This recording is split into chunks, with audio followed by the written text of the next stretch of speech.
yesi uri kugendera ku byoroshye ariko ubushobozi bwawe burihishe. None se uriteguye gukoresha ubushobozi bwawe bwa nyabwo? Bwira. Amahirwe arakubanjirije ariko uracyasinzira. Urubyiruko rwinshi rurarambiwe, nta plani na action.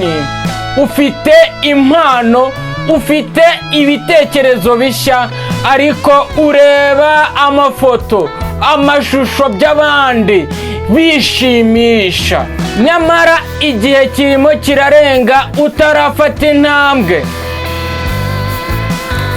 Fata intambwe ureke kubangamirwa, ntukomeze gusinzira. Ubushobozi bwawe burakuvunikiye nyamara wakabubyajije umusaruro. Tangira ubu cyangwa usigare inyuma. Ntutegereze ejo kuko ejo harashize. Gutangira ibikorwa buri munsi nibyo uzarusha abandi muri rusange. Uko utangira ubu niko ubushobozi bwawe bugenda bugaragara. Amahirwe ntahoraho, ubuzima kandi nabwo buragenda, kandi abandi baragiye, kandi abandi barimo baragusiga. Fatirana rero ayo mahirwe yawe, utangire ubu, wige, ntutegereze ejo kuko ubuzima bwawe burahari.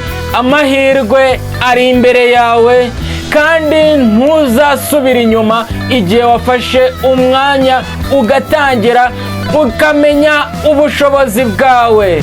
Rero fatirana amahirwe uyabyaze umusaruro.